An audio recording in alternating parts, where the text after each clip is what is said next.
Hi everyone, welcome to Spectator Views YouTube channel and இந்த வீடியோவில் IPL 2014 CSK vs Mumbai Indians preview பார்க்க போகிறோம். மும்பை வான்கடையில் நாளை இரவு 7:30 மணிக்கு இந்த போட்டி தொடங்கி நடக்க போகுது. பாயிண்ட்ஸ் டேபிள் பொறுத்த வரைக்கும் CSK 3வது இடத்துல இருக்காங்க, 5 போட்டிகளில் 3 வெற்றி 2 தோல்வி. மும்பை இந்தியன்ஸ் 7வது இடத்துல இருக்காங்க, 5 போட்டிகளில் 2 வெற்றி 3 தோல்வி. இரண்டு அணிகளும் பார்த்திங்கன்னா இது வரைக்கும் ஹோம் கிரவுண்டில் மட்டுமே இந்த சீசனில் வின் பண்ணியிருக்காங்க. ஸோ இந்த வான்கடை கிரவுண்டில் பார்த்திங்கன்னா 7 முறை நேருக்கு நேர் 2 அணிகளும் விளையாடிருக்காங்க. அதில் சிஎஸ்கே 4 முறையும் மும்பை இந்தியன்ஸ் 3 முறையும் வின் பண்ணியிருக்காங்க. ஸோ ட்ரெடிஷ்னலாக பார்த்திங்கன்னா வான்கடை பிச் பொறுத்த வரைக்கும் ஒரு bouncy track, so run feast எதிர்பார்க்கலாம். சிஎஸ்கே கேப்டன் டாஸ் வின் பண்ணிட்டார் அப்படின்னா டியூ எக்ஸ்பெக்ட் பண்ணல அப்படின்னா பேட்டிங் ஃபர்ஸ்ட் பண்ணி 200 அல்லது அதுக்கு மேலே டோட்டல் போட்டால் டிஃபெண்ட் பண்ணுறது ஈஸி அப்படின்னு நான் நினைக்கிறேன். ஸோ வெதர் ரிப்போர்ட் பொறுத்த வரைக்கும் போட்டி நடக்கிற நேரத்தில் வெப்பநிலை 29 டிகிரி செல்சியஸ் வரைக்கும் இருக்கும், மழைக்கான வாய்ப்பு 10% வரைக்கும் இருக்கும், ஹியூமிடிட்டி 66% வரைக்கும் இருக்கும், காற்றினுடைய வேகம் கிட்டத்தட்ட 20 கிலோமீட்டர் வரைக்கும் இருக்கும் அப்படின்னு தகவல் இருக்குது. ஸோ பிளேயிங் 11 சேஞ்ச் பொறுத்த வரைக்கும் கடந்த 2 மேட்சஸ் மும்பை இந்தியன்ஸ் வான்கடையில் தான் விளையாடிருக்காங்க. 2 மேட்ச்லேயுமே வின் பண்ணியிருக்காங்க. ஒரு மேட்ச் சேசிங்கில், ஒரு மேட்ச் பேட்டிங் ஃபர்ஸ்ட்டில். அதன் காரணமாக பெருசாக பிளேயிங் 11 சேஞ்ச் பண்ணுறதுக்கு வாய்ப்பு இருக்குது. அன்லெஸ் ஏதாவது இன்ஜுரி கன்சர்ன் இருந்தால் மட்டுமே சேஞ்ச் பண்ணுவாங்க. இன்ஃபேக்ட் ஆர்சிபிக்கு அகேன்ஸ்டாக சில அம்பையரிங் எரர்ஸ் இருந்தது, பட் ஸ்டில் சேஞ்ச் பண்ண மாட்டாங்க அப்படின்னு தான் நினைக்கிறேன். சிஎஸ்கே பொறுத்த வரைக்கும் அவங்களும் கேகேஆருக்கு அகேன்ஸ்டாக வின் பண்ணிட்டு வராங்க. So maybe Deepak Sagar fit ஆகிட்டார் அப்படின்னா ஷார்துல் தாக்கூர் பிளேஸில் அவர் உள்ளே வரதுக்கு வாய்ப்பு இருக்குது.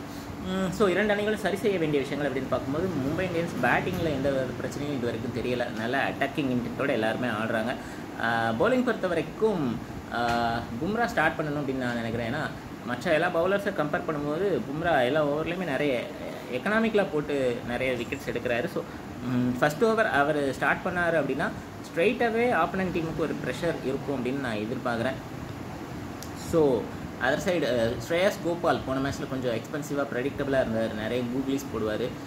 அண்டு முகமது நபி போன மேட்ச்சில் பார்த்திங்கன்னா ஃபஸ்ட் ஓவர் போட்டார், ஒரே ஓவரில் 7 ரன் கொடுத்தாரு. பட் அவருக்கு திருப்பி மிடில் ஓவர்ஸில் சில ஓவர்ஸ் கொடுத்துருக்கலாம், அது கொடுக்கல. அண்டு ஸோ மற்ற பவுலர்ஸ் குறிப்பாக ஃபாஸ்ட் பவுலர்ஸ் பொறுத்த வரைக்கும் பார்த்திங்கன்னா நிறைய ஃபுல்லர் லெங்த்தில் நிறைய ஃபாஸ்டரான பால்ஸ் போட்டாங்க. பேஸ் வேரியேஷன்ஸ் பெருசாக இல்லை, அதன் காரணமாக ஆப்பனன்ட் டீம் ஈஸியாக ரன்ஸ் எடுக்க முடிஞ்சுது அப்படின்னு நான் நினைக்கிறேன்.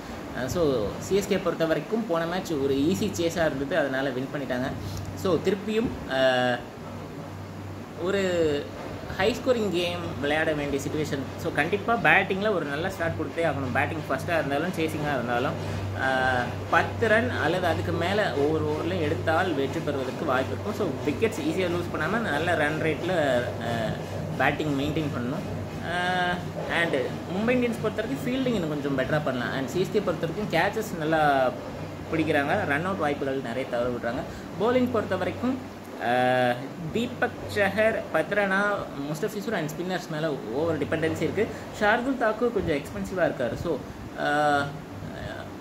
ஃபாஸ்ட் பாலர்ஸ் பொறுத்த வரைக்கும் முஸ்டபிசூர் மாதிரி ஸ்டம்ப் டு ஸ்டம்ப் லைனில் எல்லா பாலர்ஸும் வச்சாங்க அப்படின்னா நல்லாயிருக்கும். பேஸ் வேரியேஷன்ஸும் இருக்கணும், அதே சமயத்தில் பெருசாக விட்டு கொடுக்காமல் ஸ்டம்ப் டு ஸ்டம்ப் லைனில் வச்சாங்க அப்படின்னா பெருசாக ரன்ஸ் ஈஸியாக போகாது. ஸோ இதெல்லாம் 2 அணிகளும் சரி செய்ய வேண்டிய விஷயங்கள்.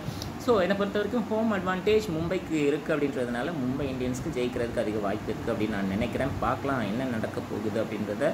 ஸோ உங்களுடைய கருத்துக்கள், ப்ரெடிக்ஷன்ஸ் கமெண்ட் செக்ஷனில் பதிவு செய்யுங்க. உங்களுக்கு இந்த வீடியோ பிடிச்சிருக்கு அப்படின்னா லைக் பண்ணுங்கள், ஷேர் பண்ணுங்கள், சப்ஸ்கிரைப் பண்ணுங்கள். இது வரைக்கும் சப்ஸ்கிரைப் பண்ணாதவங்க சப்ஸ்கிரைப் பண்ணிவிட்டு பக்கத்தில் இருக்கிற பெல் ஐக்கானை கிளிக் பண்ணுங்கள். நாங்கள் வீடியோஸ் போடும்போது நோட்டிஃபிகேஷன்ஸ் வரும்.